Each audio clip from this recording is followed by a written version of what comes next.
Charlie Sykes, welcome to Mea Culpa. Thank you so much for being here with us today. There is so much to talk about. The hour goes by, unfortunately, way too quick. So I'm just going to jump right into it. Fair enough? Fair enough. All righty. Shoot. So, look, Charlie. You're right. Yeah, I'm the boss on this one, right? Mm-hmm. So, Charlie, in his UN General Assembly address, our president pivoted heavily toward America First rhetoric, telling nations to defend their traditions, defend their culture, defend their borders, and explicitly nationalist framing that critics say diminishes multilateral institutions. How do you read the political calculus behind that rhetoric in this moment, this specific moment? Is he playing to the MAGA base? Is he trying to, say, reposition globally? Or is he signaling to Republicans that isolationism is back in favor? Okay, well, there's a lot going on there, and you know how his mind works as well as anyone. This was a speech that was obviously drafted and crafted by Stephen Miller, who's got a very, very specific hyper nationalist point of view. Donald Trump is not a man of deep principles. He is not a strategic thinker. This is what is playing with the MAGA base right now. It's also playing with the right-wing nationalists of Europe, and they've made common cause with all of them. So none of that is particularly surprising.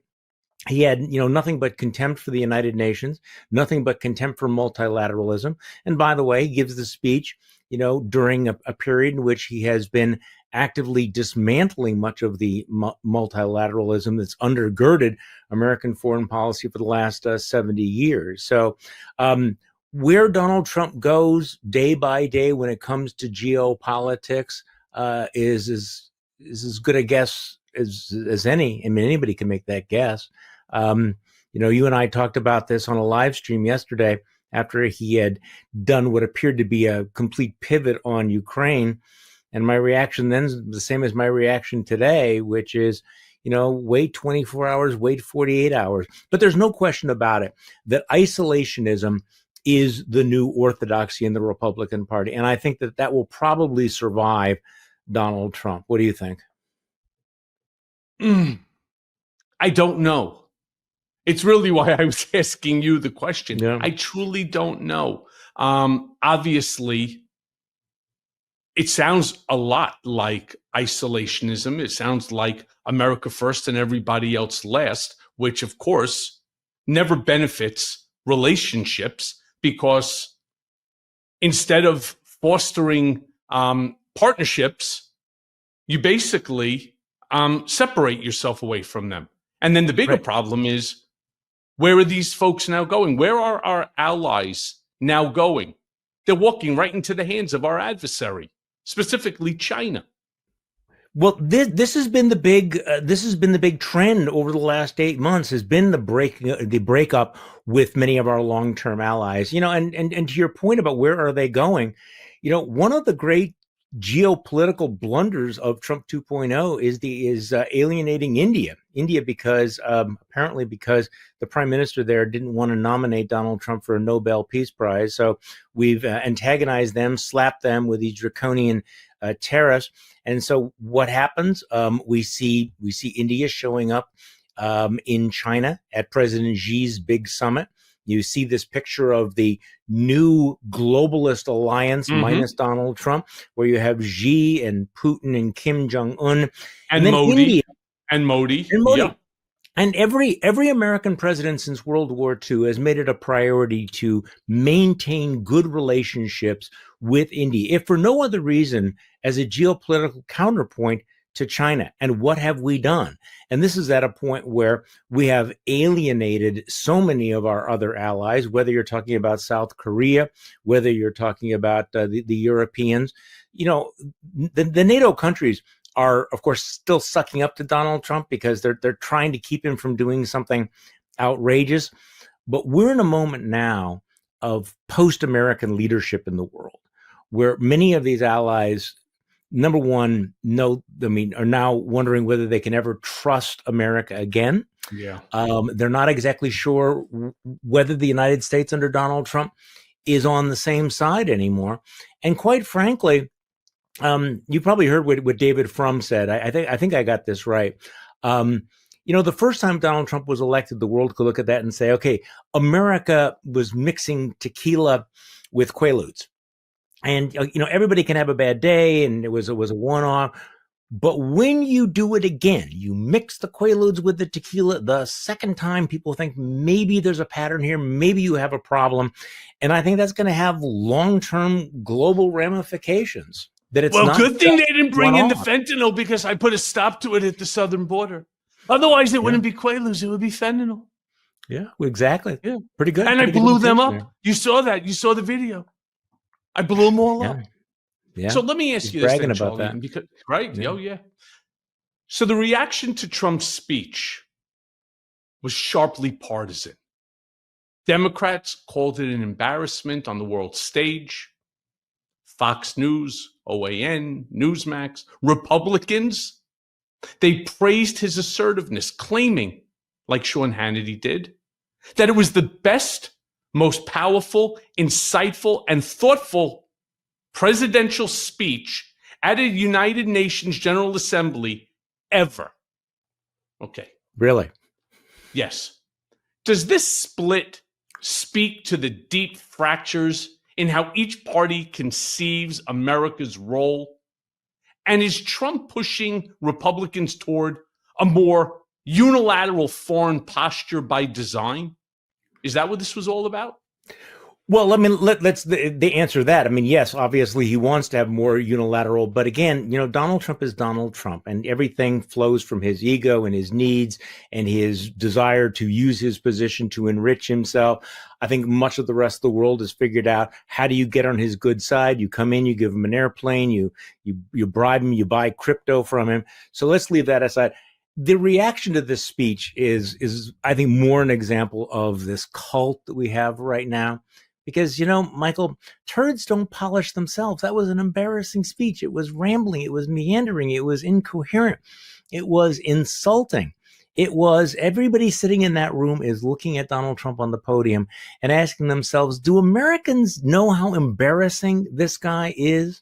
That he is so completely unhinged and undisciplined. So the fact that Fox News is praising him is part of that pattern that whatever the dear leader says is going to be wonderful. And I think that's what you're saying. I mean, he could have gotten up there and he could have, I don't want to be too crude. I mean, he could have fucking farted into the microphone and they would have turned around and said, that was the greatest exactly. fart that has ever been, dropped in an unga. In fact, believe it or not, I was going to actually go with something even more gross, but that's sort of my point. It didn't matter what he said; they were going to say that, right?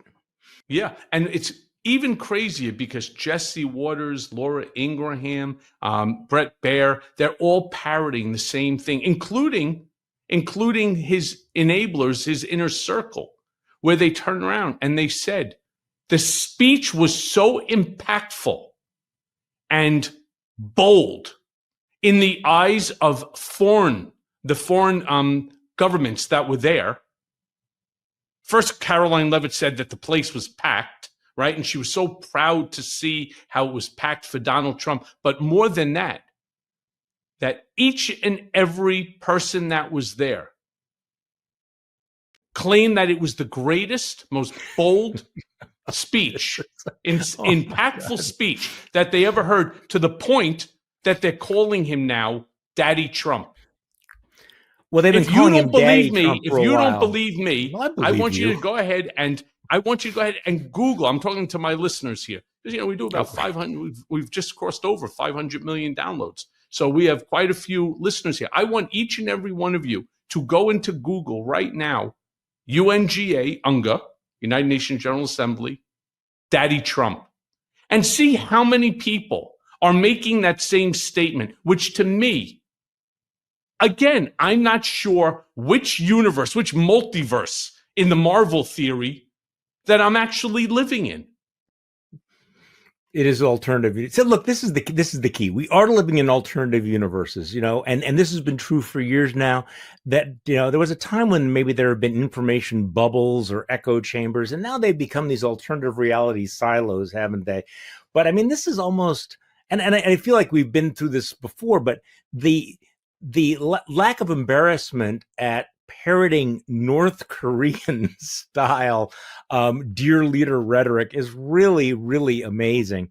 And I actually compared. I wrote about it in my newsletter on Wednesday, and I said you have to go back to Idi Amin's rant in front of the United Nations. Now, most of your listeners are probably not old enough to remember Uganda's Idi Amin, who was, one of the sickest puppies ever, who aligned himself with terrorists. But he was a crazy guy. He was embarrassing. There are moments of great statesmanship at the United Nations, and then there are the moments that history remembers as what the hell was that? And I think you're going to have Idi Amin, 1975, maybe Hugo Chavez at some point, and then what the hell was Donald Trump? Now, I see some of the commentators saying they're not laughing at Trump anymore. Last time they laughed at him, now they're not laughing at him. I think they're not laughing at him because they're sitting there like watching this train wreck and realizing how much damage he can do. My old slogan, which is a clown with a flamethrower still has a flamethrower. And Donald Trump may be addled, he may be demented, he may be undisciplined, but he still has a tremendous amount of power. He controls the most powerful military in the country. He has an iron grip on the biggest economy in the world, at least for now. And he's got nuclear weapons. And he has an iron grip, Charlie, on the legislative branch and our judiciary. And people turn around and say to me, well, no, he really doesn't. Look, not all of them. They're pushing back now. The judiciary is holding solid. Fuck you. They are not. Let me be very clear. It's too many of them.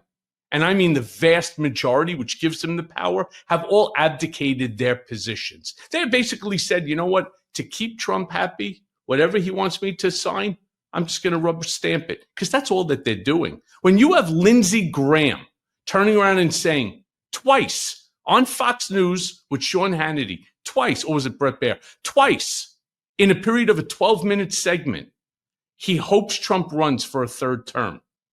You really know that the guy's got an iron grip on this. Well, yes, I agree up until a point, and you're probably right about this. I mean, Lindsey Graham is also one of those puzzles for me, and probably not a puzzle, really it should be a puzzle. But I mean, we've seen one politician after another grovel and surrender. Lindsey Graham's capacity for self-humiliation continues to amaze me. The fact that he's willing to abase himself, that he has become Trump's fluffer like this. But to your point, I think that people need to start taking that kind of rhetoric seriously. I'm going to come back to the judges in a moment. I actually do think that we've suffered from a failure of imagination, where if we would have said a year ago, many of the things that are happening right now, if we would have predicted them, we would have been accused of Trump derangement syndrome. And so I think people need to watch the patterns of this administration, the fact that they are doing things that make it very dangerous for them to voluntarily surrender power. I mean, when you are this corrupt, when you are doing these things, the prospect of peacefully giving that power to your opponents, that becomes much riskier. Every authoritarian who's riding the tiger is afraid to get up because they don't want to be eaten. As for the judiciary, there's several stories here, and you follow this. I think in general, the district courts and the appellate courts have done a reasonably good job. They're not totally in the tank. The question is the 6 conservatives on the U.S. Supreme Court, and this is going to be crucial. We are in this moment we're in right now, largely because of those 6 justices. Yeah. And John Roberts, who gave Trump immunity, but also has been peeling away guardrails and restraints upon his executive power. If, for example, They rule that he has the ability to basically eviscerate and take absolute control of all of the quote unquote independent agencies out there, like the FTC, all of them. That is going to be a dramatic increase in government power. And one of the reasons why there's so many people and institutions that have been fearful of Trump is because they know they can't look to the legislature for relief. They're not sure about the judiciary. And it used to be that you could count on independent regulatory agencies to perhaps provide a little bit of balance. That could all be obliterated by the U.S. Supreme Court. Yeah. So look, some foreign diplomats were privately saying that Trump's address undercut U.S. credibility. What does it mean for American soft power when our leader uses the UN as a platform for domestic culture war? Because that's exactly what he did. And more importantly, how sustainable is that approach? Well, it's not sustainable if you want to be the leader of the free world. I mean, obviously it undermines the credibility, but you used an interesting phrase there, an important phrase, soft power. We have the hard power, and Donald Trump focuses on that an awful lot.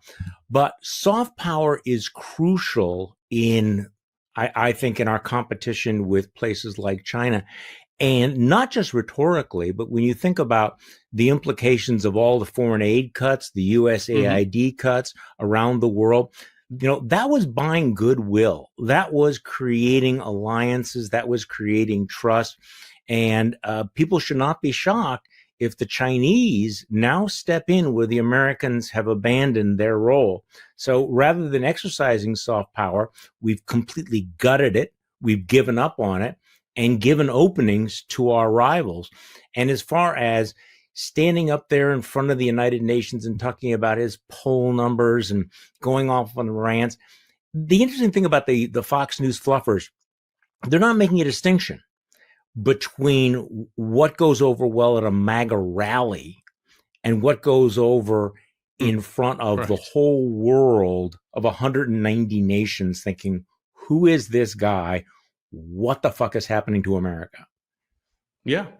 And especially at a moment when global crisis, climate, migration, wars demand robust diplomacy. What's the political upside, if you think about it, for Trump in doubling down on nationalization? I mean, on nationalism. What's the benefit here? Because that's what he's doing. He's doubling down on America First ideology. I mean, is he betting that voters will value posturing over policy coherence? Yes. Yeah, absolutely. Absolutely. And it worked for him. He won the election, and he thinks that this is a winning issue. Now, by the way, the American First ideology has apparently some big loopholes in it. As you undoubtedly saw, the Treasury Secretary is now floating the idea that U.S. taxpayers may bail out Argentina, which is going through some fiscal problems. Now, it's one thing to pick a fight with our friends in Brazil or, India or South Korea, but where in the America First ideology does bailing out a country with a fiscal track record as shaky as Argentina, where does that fit in? This is where the point is, and you know this awfully well. If you really try to find the coherent line through a lot of what Trump does, other than his own personal self-interest, you're going to be frustrated because he doesn't really value coherence. He's making it up as he goes. He picks friends and foes based on what they're willing to say with him, say to him, whether they're willing to flatter him or whether they're on his right side or his wrong side. He's surrounded himself with some pretty hardcore ideologues who do have a worldview. But as you know, Donald Trump does not really, other than what benefits Donald Trump is good, what hurts Donald Trump is bad. The national interest is sort of over there. Yeah, secondary, right? For sure. So if Republicans rally behind Trump's UN speech, does that effectively marginalize dissent within the party's foreign policy establishment? There's no way in the world that all of Republicans are ascribing to the sentiment of Fox News, right? I mean, they just can't. You watched it with your own eyes. You listened to it with your own ears. You saw the expressions of individuals that were there in the room, sort of trying to figure out when he was talking about rebuilding the UN for a $500 million deal. Yeah, I mean, that's great for a rally because Trump has done things like that his whole life. Look at Woolman Rink, right? He fixed it. He had the bet with Ed Koch and he won. Mm-hmm. He took over the hotel on Fifth Avenue and so on. And he made it into a success. Great. And that's why people voted for him the first time around. But we're not talking about that at this moment in time. We're talking about 193 nations that, again, they're dealing with things like climate change and war and famine and migration and all the economy and tariffs. They're dealing with all that. And he's talking about plastic walls instead of mahogany wood, right? He's talking about marble versus, I mean, this was just nuts. Could this be the moment that the GOP cements itself as a more isolationist culture first party, or do you think they fight it? Oh no, they don't. But they don't fight it. Look, no one who watched Donald Trump really should have been surprised. I mean, think about it. If you're a Republican senator or congressman and you've bought into so much, you looked the other way on January 6th. You don't care about the sexual abuse. You don't care about the jet from, Qatar. You don't care about the way that he's weaponizing the Department of Justice. You just saw him give this batshit crazy press conference about Tylenol and pregnant women. So you're going to break with them on the United Nations? No, I mean, you figure, this is Trump being Trump. So they just basically shrug their shoulders. Now, you asked at the beginning whether or not this marginalizes dissent. Yes, obviously, there is no opposition to Donald Trump in the Republican Party any longer. But on this issue of foreign policy, and this goes back to Lindsey Graham, there is, as long as it doesn't involve Trump personally, and I'd be interested in your insight on this, he does allow a little give and take. For example, you do have some strong voices in favor of supporting Ukraine within the Republican Party. Lindsey Graham is one of those. Mm-hmm. He has legislation in the Senate. And so maybe in Graham's mind, if he was sitting here, maybe if the camera was off, he'd say, look, here's the deal. As long as I suck up to Donald Trump, maybe I can prevent him from abandoning Ukraine. He'll listen to me. I need to be in the room. I need to be in Donald Trump's ear. I need to be the last person that he talks to. So there is room for the internationalist faction of the party, and they're obviously going to try to seize on all of this. But clearly, they are not the dominant part of this party, and a lot of the energy or the id of the party, especially on social media, is increasingly isolationist. If you value choice in your money, your goals in your future, you know exactly how frustrating traditional healthcare can be. One-size-fits-all treatments, preset dosages, zero flexibility. I mean, it's like trying to do your taxes with monopoly money. It's ridiculous. But now there's another way. With Hims and Hers. I mean, these guys actually get it. Weight loss, hair loss, sexual health, mental health. They've got personalized care for all of it. Because your biology, your lifestyle, and your goals, totally unique. You're not average, and your healthcare shouldn't be either. There's no membership fees, no surprise charges, no sitting in a waiting room staring at outdated magazines while pretending to be interested in a fish on the wall. Just transparent pricing, real care, and the convenience of taking care of yourself online while wearing sweatpants, drinking coffee, or hell, plotting your next career move. So do this for yourself. Start your free online visit today at hims.com/Cohen. That's HIMS.com/Cohen to find your personalized treatment options. Yeah, some products need a provider consultation and it's not available everywhere. But compared to old school healthcare, this feels like upgrading from a flip phone to a smartphone. Fast, easy, and maybe, well, maybe even a little fun. If the Tucker Carlsons of the world are moving the Overton window of Republican support, it is toward this sort of isolationism, if not switching sides in the Cold War. So this is going to be a fight post-Trump. Oh, yeah. There's no question about it. There's going to be a fight, and it's going to be a big one, I think. Oh, I totally agree with you. But you're right, because there are strong opinions on various different topics. Yes, right. On various different issues of chaos that are right now fracturing our country. So, for example, you have Marjorie Taylor Greene, who I can't believe I actually agree with her on something, is adamant, along with Josh Hawley, that the Jeffrey Epstein files must be immediately released. And fortunately, Democrats had a major win in Arizona. So now the table has flipped. There's 218 votes. They have now gotten to the number of votes, assuming everybody holds the line, to force MAGA Mike Johnson to put that bill on the floor, demanding the release completely unredacted, except for the names of the victims, to Congress and to the public. That's just one. Then we can talk about a million different things. But even First Amendment, we saw Ted Cruz come out and tried to do his impersonation of a Brooklyn gangster. Terrible, by the way, Ted. Yeah. I want to talk about Jimmy Kimmel for a second. Yeah, let's do that. Because it's still obviously a big topic. Yeah. Kimmel returned to ABC, to his show, after a 6-day suspension. And that reignited debate over cancel culture versus free speech. From your vantage, was Kimmel's suspension an overreach motivated by politics, or do you think it was a defensible internal decision by ABC Disney?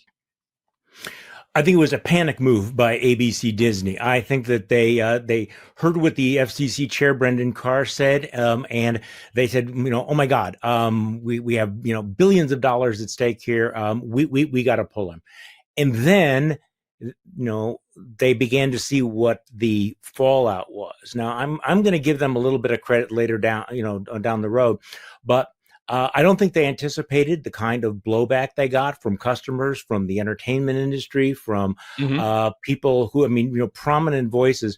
One of the things we've been lacking, Michael, in Trump 2.0 has been collective action, has been civil society pushing back and saying, hell no.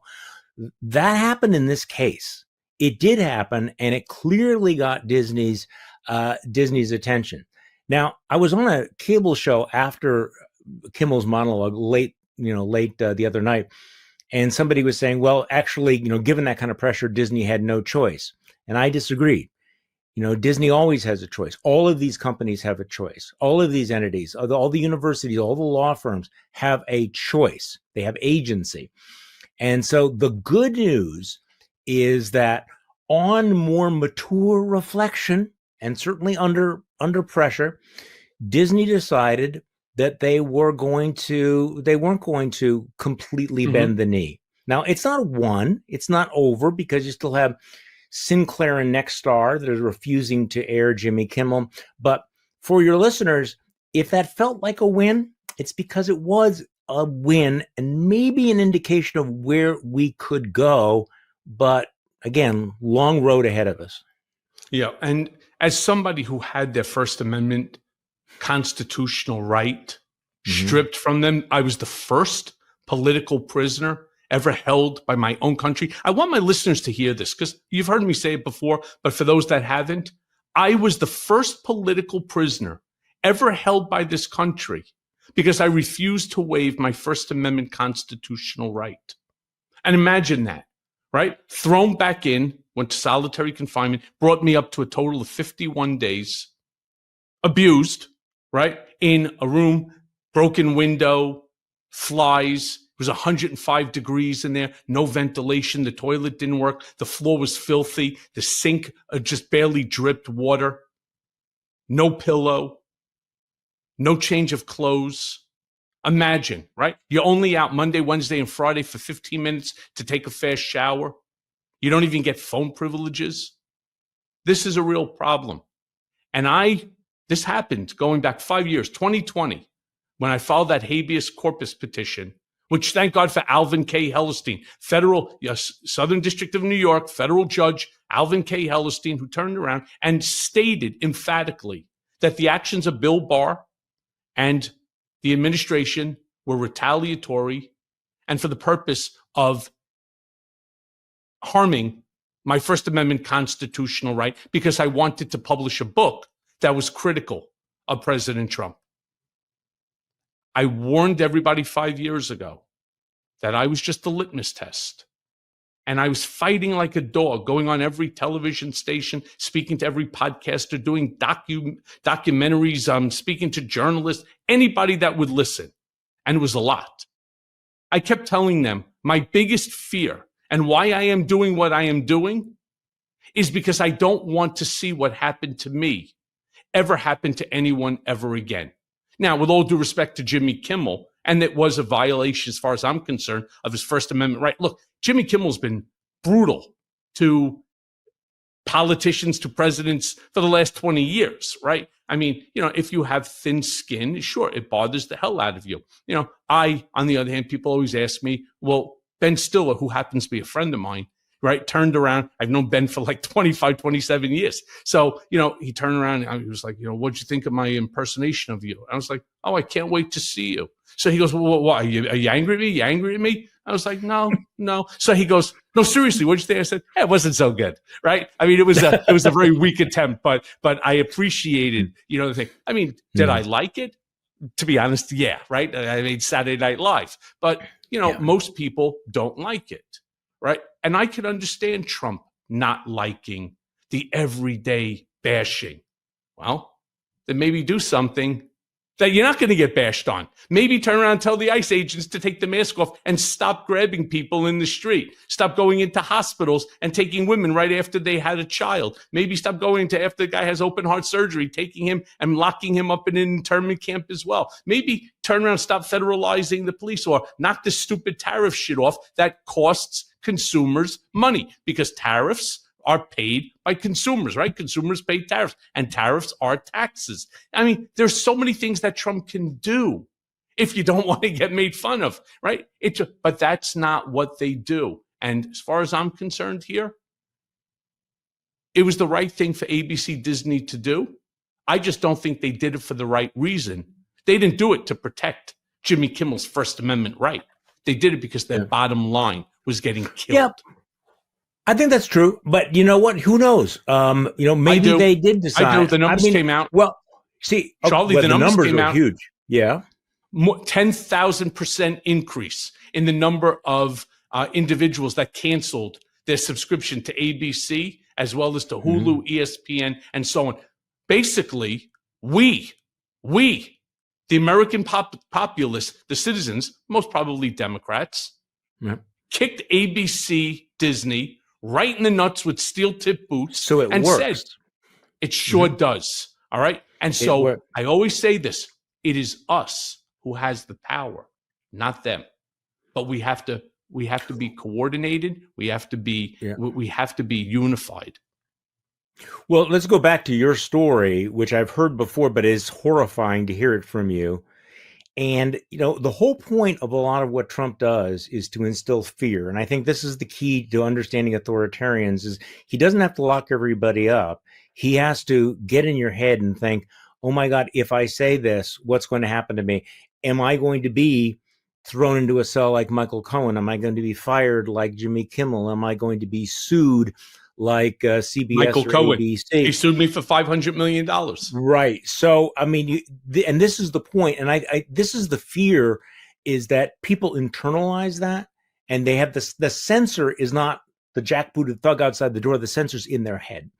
And so every time that a company does the right thing for whatever reason, it perhaps provides a little bit of moral support to the people, again, as you point out, who now realize you do have the power. Other companies are going to look at it and say, okay, maybe, it is not the smartest thing to do to cave in to Donald Trump. And it is that collective action. It's one of the reasons why I wanted to get your take on this. As you know, even before Kimmel's show aired, he put out this social media bleat where he's Yep. clearly threatening ABC. He's referencing the fact that the last time I went after them, they gave me $16 million. And by the way, just a reminder that paying him off does not buy you safety. I think he's going to follow through on his threats because he cannot allow what happened with Disney to inspire other people to say, hey, maybe the emperor has no clothes.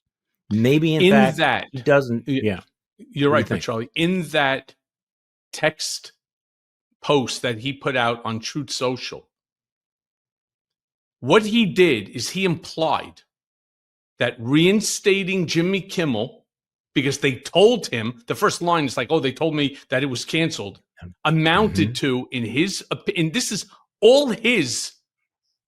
This is all his determination.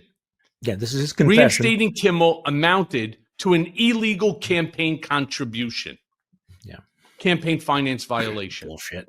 And he knows all about it because that was one of the charges that was brought against me. And he knows my case very, very well. Yeah, yeah. If he follows through, and I'm with you, I guarantee you that they're going to. There is no doubt in my mind.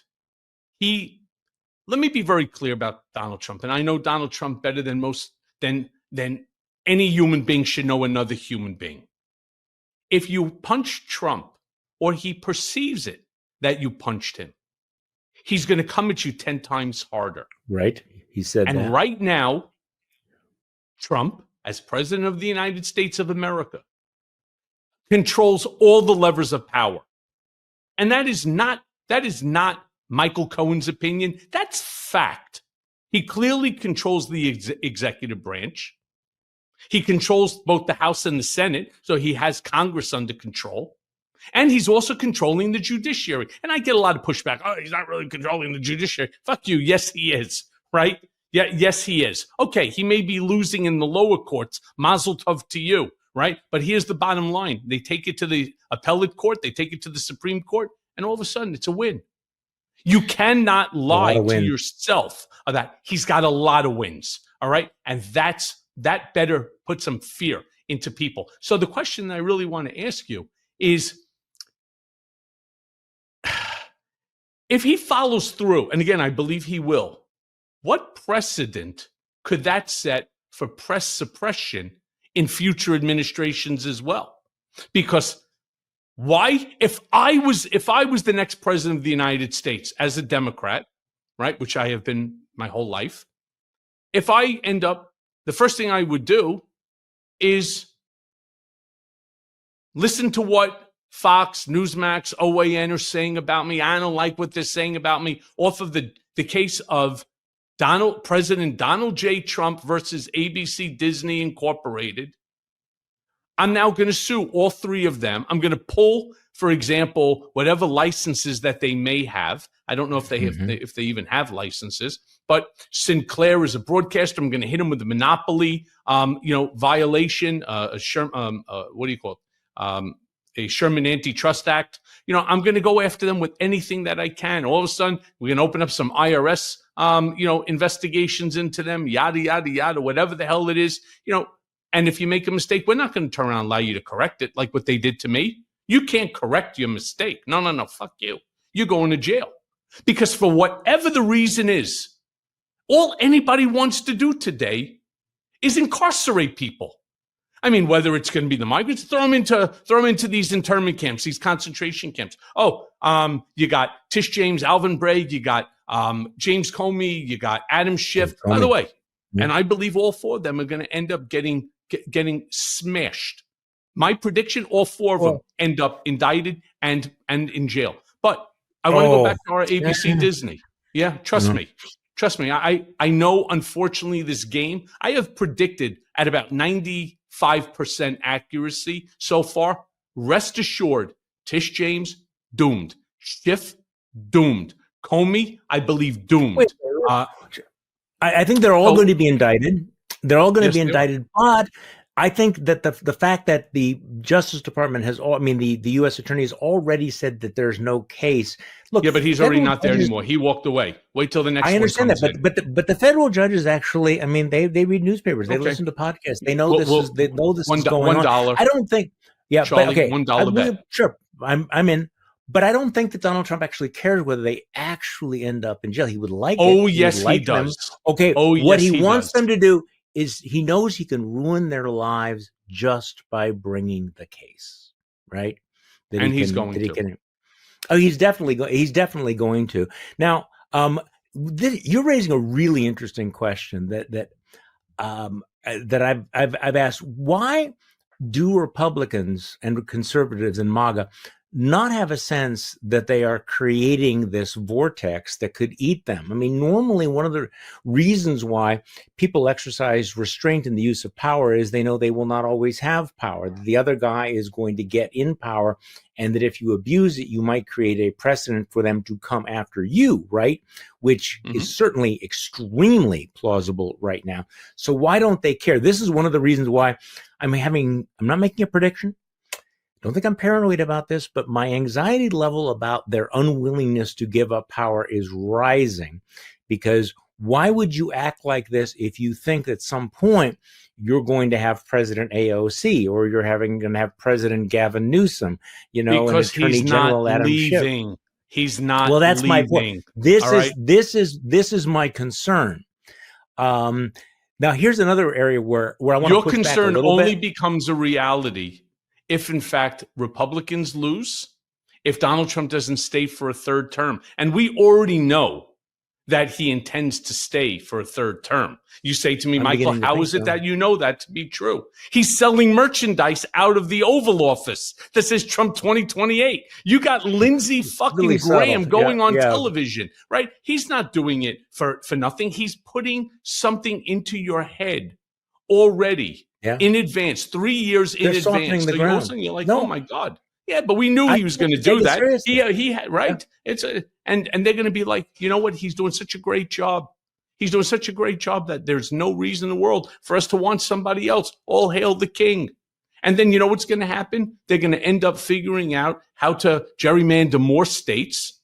And the next thing you know, it's going to be a Republican forever and ever, until you ultimately maybe get that one Republican that decides that he wants to try to bring our democratic republic back. And then he ends up but nobody ever gives up power. When was the last time you saw somebody in this world who had power other than George Washington give it up? Well, in America, we had peaceful transitions of power all the time. In fact, it was only Donald Trump that refused to have a peaceful transition of power. I mean, that was one of the great things. What did I say in 2018? 2 years before it happened. 2 years before January 6th. What did I say at the House Oversight Committee hearing in 2018, 2 years before? I turned around and I said, my biggest fear is that if Donald Trump loses the 2020 election, there will never be a peaceful transfer of power. The words that you're speaking right now, they're just parroting what I said 2 years before it occurred. Because again, I know the man better than any human being should know another. See, I think I want to maybe slightly disagree with you on another point here too. So these lawsuits about press suppression, these cases, I don't think he wins those. I think I think that, again, I'm looking at some of these lawsuits. I'm looking at a threatened lawsuit that he has against the one against the New York Times. There's another one that I'm tangentially involved in. They are so bogus, and not yet, it hasn't been filed. They're so bogus, they're so weak that the only point is, like, can I use this to extort? Can I drain them? Can I intimidate other journalists who do not have those kinds of resources? My fear is that he loses at the Supreme Court. And the Supreme Court, the one thing they've been not terrible on has been the First Amendment, has been free speech. But think about the possibility of him losing that case and then defying them. That we're not there yet, right? Defying the court. Well, let me just be very clear. I don't believe that you're right, and I don't believe that the court has been solid on the First Amendment. They refused to hear my case. My case went all the way up to the Supreme Court. They turned around and they said, "No, Bivens all but kills any action by the government to hold them accountable for violating your constitutional rights. And they said, we're not going to hear the case. I couldn't believe it.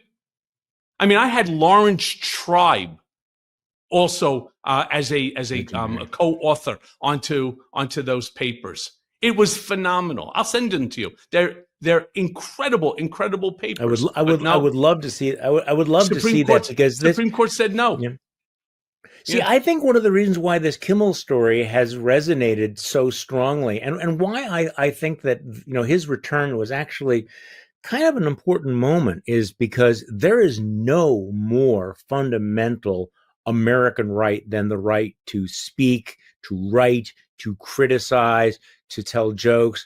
This is like I think it's one of the bedrock values of America. It really not necessarily makes us exceptional, but it's one of those things that certainly distinguishes, and I think it's deeply ingrained in people. I think we've gotten away from it. I think that we've got complacent about those free speech rights. So I'm less pessimistic about him winning. What I am very pessimistic about is his willingness to use the process itself as the punishment. And so, for example, the New York Times, the Wall Street Journal, the Washington Post, ABC, in theory, Disney, they have the resources to handle bogus bullshit lawsuits. But there are a lot of media voices out there who, the moment the lawsuit, no matter how bogus, is filed, the meter starts running on the lawyers. They're out of business. The anxiety is created. And you watch them. You've seen some of these guys. I've done it on CNN. Where Charlie, they're going. Yeah. I've done it. When I worked for him, what? I can't tell you the number of stories that I killed off of. I had threats, an unlimited budget, legal budget, given to me by Trump in order to shut down stories that were negative to him. And I didn't have to spend a ton of money. I took the New York Times case where we lost, and it preceded me. You ever walk out of a doctor's office and you feel like you just got conned? Like they barely looked at you, but they told you that you're fine, maybe threw in that, drink some more water, and that's it. No real info, no plan, just a shrug and a bill. Hey, don't forget your copay. I mean, I've been there more times than I care to admit. And you know what? I'm done with it. And that's why I signed up for Superpower. And let me tell you, this thing is the real freaking deal. They send a licensed professional to your house, or you hit a nearby lab and they run over 100 biomarkers, 100. And that's not a typo.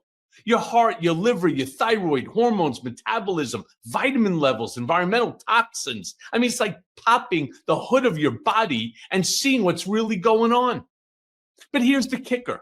Superpower doesn't just hand you a bunch of confusing charts and send you packing. No, they give you an actionable plan, custom supplements, nutrition that actually works for your biology, some lifestyle changes, the whole thing. And yeah, they tell you your true biological age so that you can track how you're actually aging.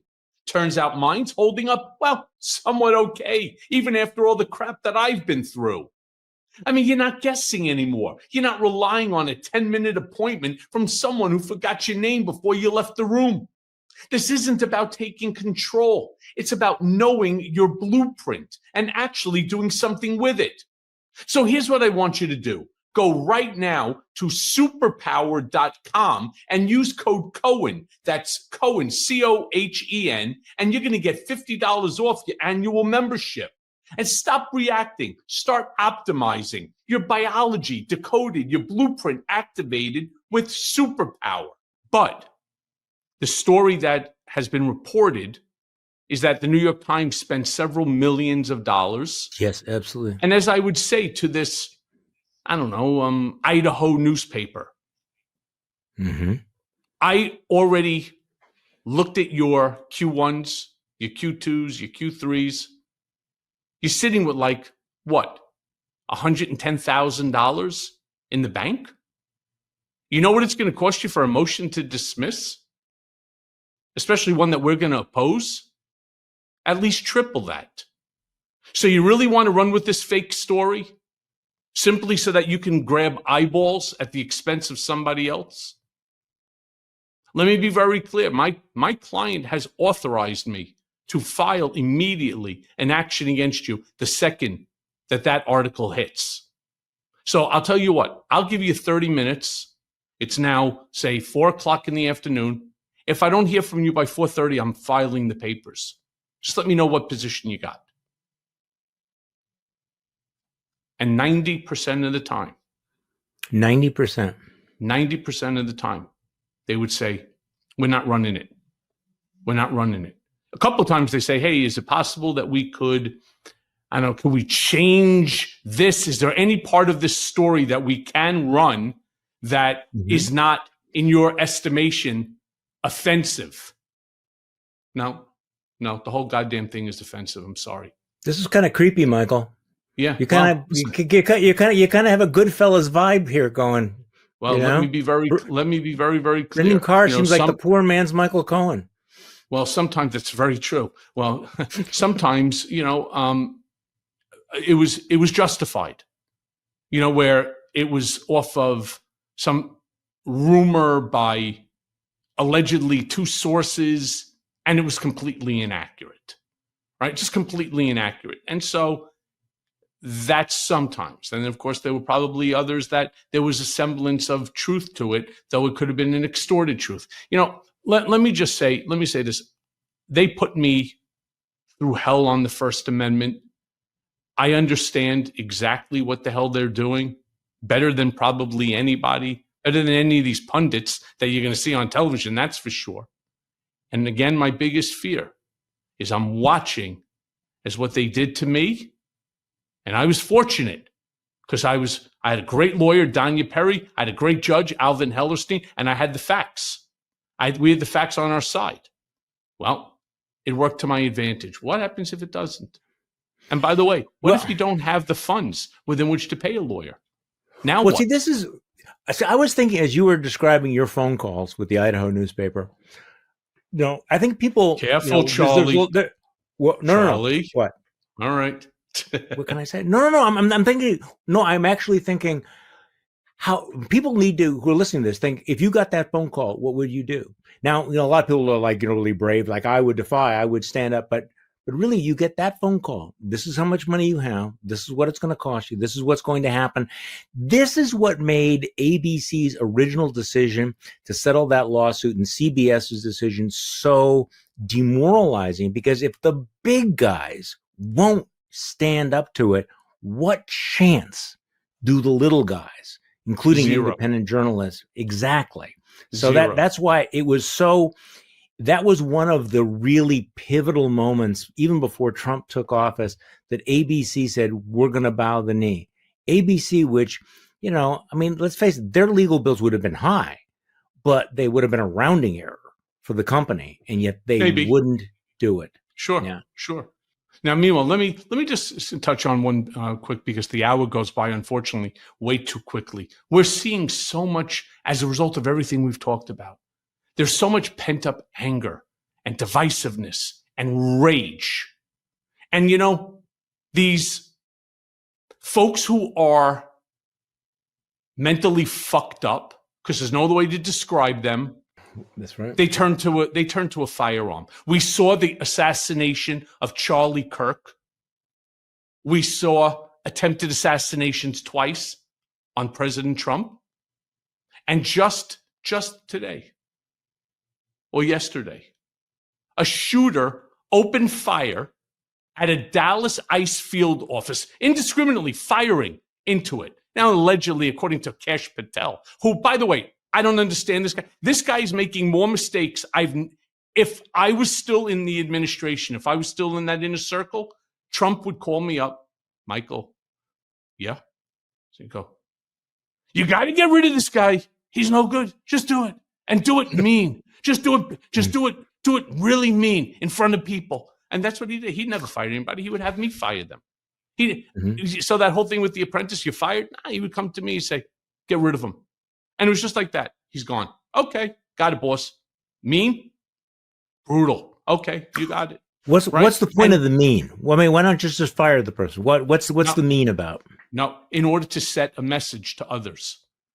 Okay. It's all about keeping control over the others as well. So you got Kesh Patel, who's now posting photos on his fucking X or his Truth Social, wherever the hell he's posting this shit, of the bullet casing that shows anti-ICE.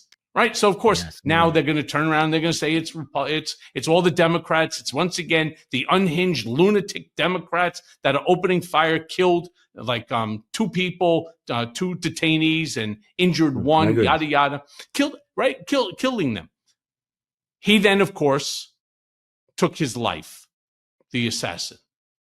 As political violence continues to escalate across the U.S., my final question to you. How do we understand the motivation of rage-driven shooters?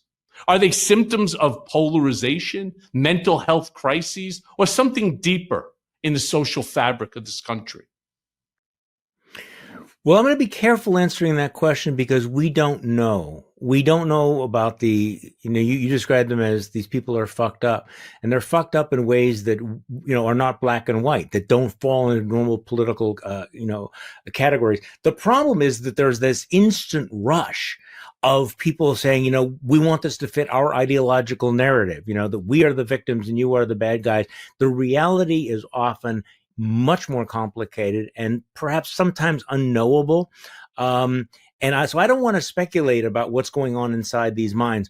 What is clear is that the weaponization, the fundraising, the demagoguery will not wait for the evidence to come along. We saw that in the wake of Charlie Kirk. We're going to see that in the wake of this, whatever the facts are.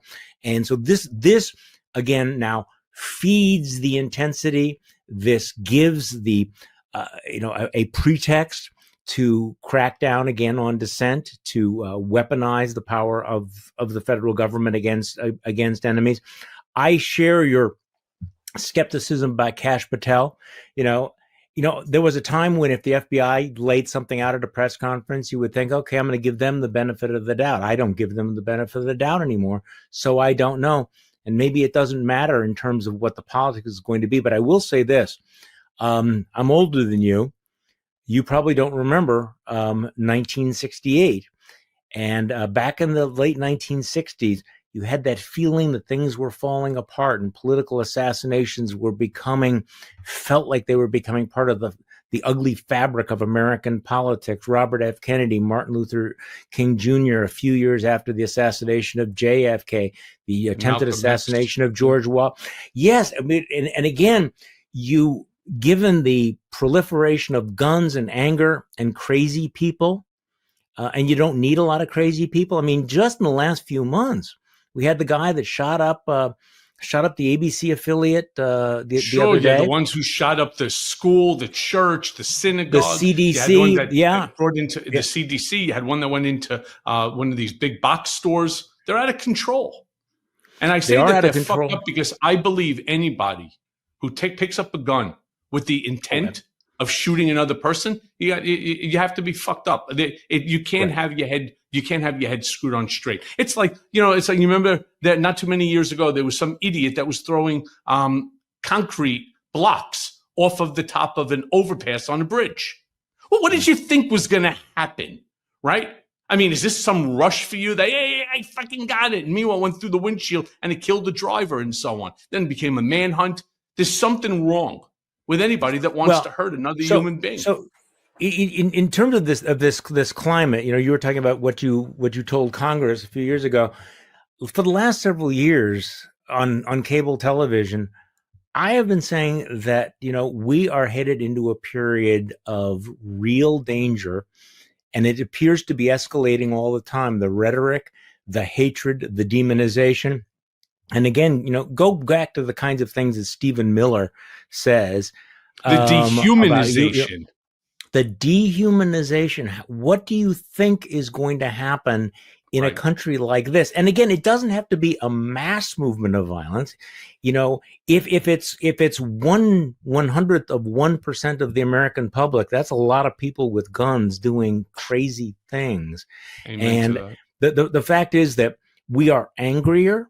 We are more bitter. There are more pretexts to think that the other guy is a terrorist or an enemy or hates God or hates America or is a Nazi or whatever. And once you begin to dehumanize and make your opponents into monsters, that creates an incentive or I don't want to use the word permission structure because that's one of the most hackneyed cliches out there, to say, okay, we're not going to debate this. We're not going to rely upon democratic processes. We're going to be warriors. And when you get guys like Kash Patel throwing around like, I will meet you in Valhalla, what the fuck is that? First of all, other than we are warriors and we are picking up the Crusader sword. Well, Crusaders did not come and have seminars on multiculturalism in Jerusalem. They saw themselves as warriors. And you look at a lot of the MAGA porn, which I'm sure you see, and there is this real sort of fetish, not just for cruelty and brutality, but also violence. So it is a very, very, very dangerous time. Yeah. Well, Charlie Sykes, thank you so much for joining me on Mea Culpa. Truly appreciate it. You make us all smarter, my friend. Great having you also on my Substack the other day. We're going to do that again next week. Thank you so much. Truly appreciate you, brother. Thank you very much, Michael. Thank you for the invitation. You got it.